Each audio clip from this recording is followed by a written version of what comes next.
देवियों सज्जनों, आज हम आपसे फ्रांस में अभी हाल में हुए चुनाव के संबंध में बात करने के लिए आज उपस्थित हैं और इस संबंध में बहुत सी बातें स्मरण में आती हैं और आज कहना मैं चाहता हूं। यद्यपि बहुत विस्तार से सभी बातों की चर्चा नहीं की जा सकती, लेकिन जिन बातों की चर्चा की जा सकती है वो मैं आपसे यहाँ उल्लेख करने जा रहा हूँ। शोले फिल्म का एक डायलॉग है कि गब्बर के ताप से आपको केवल गब्बर ही बचा सकता है। यह ब्लैकमेल करने का और तानाशाही प्रवृत्ति का एक बड़ा जीता जागता नमूने वाला डायलॉग है। फ्रांस में अभी जो भी चुनाव चल रहा था वो चुनाव 2 चरणों में होता है और पहले चरण का जो चुनाव हुआ उसमें जो गैर वामपंथी मजबूत party national rally party Le Pen की थी, वो पहले चरण में बहुत तायत बढ़त ले रही थी और ऐसा सब प्रकार से जो सूचना थी वो सूचना ऐसी आ रही थी। उस सूचना के अनुसार वहाँ के मीडिया में यह फैलाया गया कि यदि national rally party Le Pen की बढ़त बनाती है और उसकी सरकार बनती है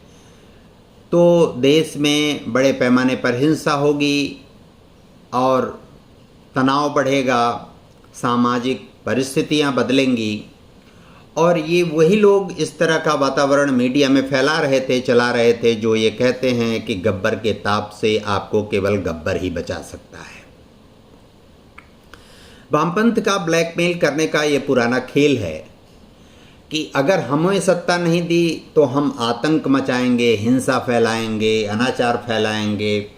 व्यभिचार करेंगे और जोर ज़बरदस्ती करके लोगों को परेशान और पीड़ित करेंगे। और इस माहौल का इतना असर हुआ कि कोई भी सरकार अस्थिर होना नहीं चाहती, कोई देश और समाज अस्थिर नहीं होना चाहता और अंततः परिणाम ऐसा हुआ। वहाँ आप ये भी जानते हैं कि वहाँ राष्ट्रपति होने के लिए उसी पार्टी परंपरा में एक व्यक्ति मैंडेट हासिल करता है और राष्ट्रपति बनता है, और यदि उसी पार्टी की सरकार भी बन गई चुनाव के बाद सामान्य जनमत मतदान प्रक्रिया के द्वारा, तब तो सोने पर सुहागा होता है। दोनों मिलके देश के लिए अच्छा कार्य करते हैं, मत ऐक्य रहता है, मतभेद नहीं होता तो सकारात्मक अच्छा कार्य होता है। लेकिन जो फ्रांस में चुनाव हुआ अभी, उस चुनाव में इस तरह का जो हिंसक चेतावनी दी गई, एक तरह से अल्टीमेटम दिया गया कि गब्बर के ताप से आपको केवल गब्बर ही बचा सकता है, उस फ्रांस को अस्थिर करने का एक षड्यंत्र शुरू हुआ। और उस षड्यंत्र से इमैनुअल मैक्रों जो वहाँ के अभी राष्ट्रपति हैं, यद्यपि उनकी पार्टी ने वहाँ बहुत करिश्मा नहीं किया और वो दूसरे क्रमांक पर रही, उसको कुल सीटों में से मात्र 163 सीट मिली और जो वामपंथी गठबंधन न्यू पॉपुलर फ्रंट था उसको कुल 182 सीट मिली। यद्यपि वो भी 100 सीट पीछे है, 283 के करीब वहाँ चाहिए सरकार बनाने के लिए, जिसको राष्ट्रपति सरकार बनाने के लिए उनकी मजबूरी है कि वो सरकार बनाने के लिए उसको आमंत्रित करें, भले उनकी पार्टी का हो या न हो। यद्यपि पूर्ण बहुमत किसी को नहीं मिला है, 3 तरह के पार्टी या गठबंधन वहाँ चुनाव परिणाम उनको प्राप्त हुआ है। पहले को न्यू पॉपुलर फ्रंट जो है उसको कुल 182 सीट मिली है, मध्य मार्गी टुगेदर गठबंधन को 163 सीट मिली है, जिसके पक्षकार इमैनुअल मैक्रों जो वहाँ के राष्ट्रपति हैं, और तीसरा जो नेशनल रैली पार्टी है उसको 143 सीट प्राप्त हुई है। इस परिस्थिति में जो परिस्थिति ये आई है कि किसी को भी पूर्ण बहुमत नहीं मिला, वहाँ एक स्थायी और व्यवस्थित सरकार नहीं बन पा रही है, उसके पीछे केवल यह हिंसक चेतावनी और मीडिया में यह भ्रम फैलाया जाना कि यदि नेशनल रैली पार्टी की बहुमत आती है, पूर्ण बहुमत की, तो देश में हिंसा फैलेगी, देश में व्यभिचार फैलेगा, देश का वातावरण तनावपूर्ण होगा। इस तरह का न्यू पॉपुलर फ्रंट ने एक वातावरण, एक माहौल क्रिएट किया मीडिया के माध्यम से, सोशल मीडिया के माध्यम से, और उसका परिणाम ये हुआ कि पहले चरण के चुनाव में जो नेशनल रैली पार्टी बेहतर परिणाम दे रही थी, दिखाई दे रही थी कि उसको पूर्ण बहुमत प्राप्त हो जाएगी, जनता का जो सामान्य मतदाता है, जिसको राजनीति से बहुत प्रत्यक्ष मतलब नहीं होता, उन्होंने अपना रुख थोड़ा बदला, और बदलने के कारण वहाँ के चुनाव में किसी भी गठबंधन या पार्टी को पूर्ण बहुमत प्राप्त नहीं हुआ। चुनाव प्रक्रिया में अगर किसी भी देश की संवैधानिक व्यवस्था में अगर किसी भी पार्टी या गठबंधन को पूर्ण बहुमत प्राप्त नहीं होता है, तो यह देश के लिए सुखद संकेत नहीं होता, और सुखद संकेत नहीं होता तो देश में महंगाई का संकट खड़ा होता है, पुनः चुनाव कराने का संकट खड़ा होता है, गतिरोध तरह तरह के उत्पन्न होते हैं, विदेशी व्यापार प्रभावित होता है, वैदेशिक संबंध प्रभावित होता है, दुनिया में उस देश की छवि कमजोर दिखाई पड़ती है। सुरक्षा की दृष्टि से, आंतरिक और बाह्य दोनों सुरक्षा की दृष्टि से भी खतरे बढ़ते हैं, और इसलिए किसी भी पार्टी को पूर्ण बहुमत प्राप्त होना चाहिए। यह संवैधानिक दृष्टि से उस देश और समाज, वहाँ के नागरिकों के लिए यह बहुत शुभ संकेत है। दूसरी बात, जो राजनीतिक गठबंधन या जो राजनीतिक पार्टी जो भी वहाँ काम कर रही है, यदि उसकी मानसिकता उस देश की मानसिकता के अनुरूप है, उस देश की वास्तविक वैचारिक पृष्ठभूमि के अनुरूप है, उस देश की बहुतायत लोगों की भावनाओं के अनुरूप है, तो वह और भी सुखद उस देश के लिए होता है। जो स्थिति अभी ग्रेट ब्रिटेन के चुनाव में, हम इंग्लैंड की, स्कॉटलैंड की, वेल्स की और दक्षिणी आयरलैंड की बात कर रहे हैं संयुक्त रूप से, जो चुनाव परिणाम अभी आया है, उसी प्रकार के चुनाव परिणाम का प्रभाव नहीं पूर्णतः तो 50% उसी प्रकार का प्रभाव फ्रांस पर भी पड़ा है। फ्रांस ने भी जो उदारता बरती है बाहर से आने वाले लोगों के लिए, उन लोगों ने फ्रांस के साथ ठीक, अच्छा, सुंदर व्यवहार नहीं किया, और वे अपने एजेंडे लागू करने लगे। उस देश की भावना, उस देश की जरूरत और उस देश के मूल्य मर्यादा के अनुसार उन्होंने आचरण व्यवहार नहीं किया। जब हम सामान्य व्यवस्था में कहीं भी दुनिया में जब किसी के घर जाते हैं, या किसी समाज में हम जाते हैं, या किसी देश में जाते हैं, तो वहाँ के रीति नीति, व्यवस्था, नियम कानून का हमको पालन करना होता है। यदि हम अपना एजेंडा, हम अपनी बात वहाँ लागू करने लगते हैं, तो वह उस देश के लिए बहुत खतरनाक स्थिति होती है। और जो एजेंडा लागू करता है, कालक्रम में यह भी परिस्थिति उत्पन्न हो सकती है कि उसके लिए भी वो स्थिति खतरनाक हो।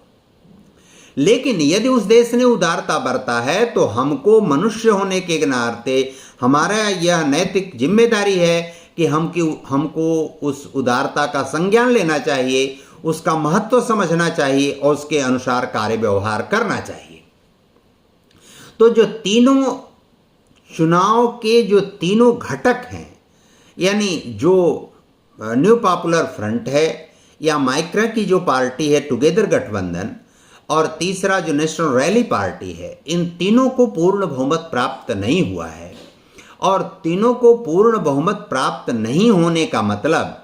कि उस देश की स्थिति ठीक नहीं है। और जब वहाँ के प्रधानमंत्री, वर्तमान प्रधानमंत्री जो इमैनुअल मैक्रा की पार्टी से ही हैं, जब उन्होंने कहा कि अगर हमारी पार्टी को पूर्ण बहुमत नहीं मिलता तो हम चुनाव के बाद अपना इस्तीफा दे देंगे, और राष्ट्रपति जी यदि चाहेंगे तो मैं कार्यवाहक प्रधानमंत्री बना रहूँगा। यह स्थिति भी बहुत ठीक नहीं है,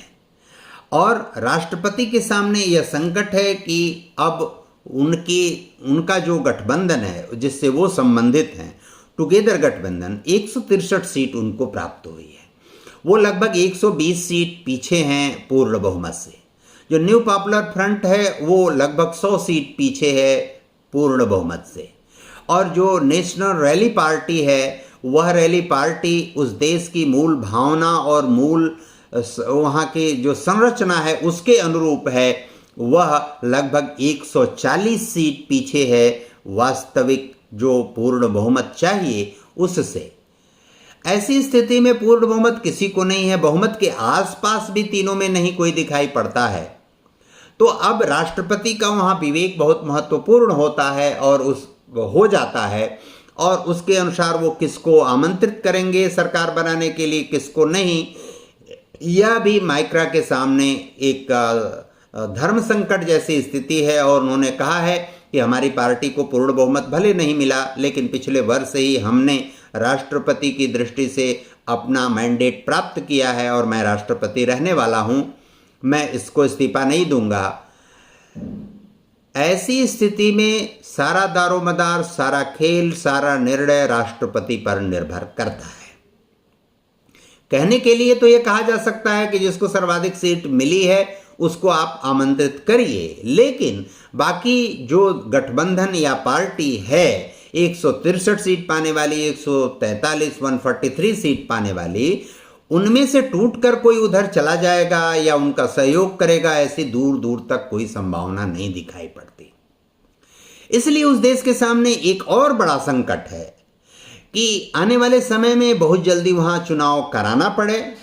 और वो चुनाव कराना पड़े तो जो हिंसक गतिविधियों में लिप्त लोग हैं, हिंसक वातावरण बना रहे हैं, वे उस चुनाव में और भी अधिक विकृत रूप लेकर सामने आएंगे। तो वहां के राष्ट्रपति माइक्रा की एक और जिम्मेदारी बढ़ जाती है कि ऐसे लोगों को जो हिंसक गतिविधियां, तनावपूर्ण माहौल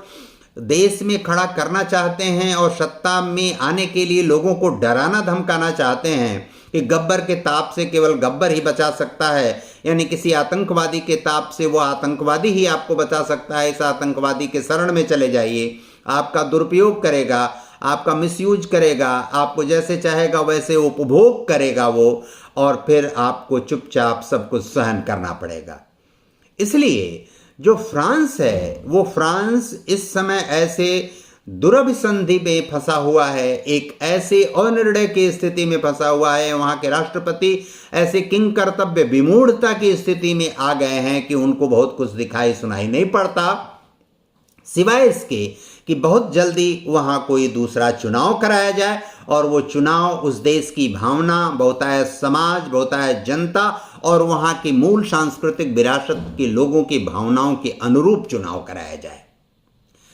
यह जो अभी ग्रेट ब्रिटेन में चुनाव हुआ, फ्रांस में चुनाव हुआ, यह यूरोप के लिए और जो औपनिवेशिक मानसिकता के लोग हैं उनके लिए स्वयं ठीक नहीं है।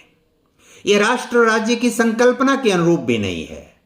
यह राज्य की मूल भावना के अनुरूप भी नहीं है, यह राष्ट्र की मूल भावना के अनुरूप भी नहीं है।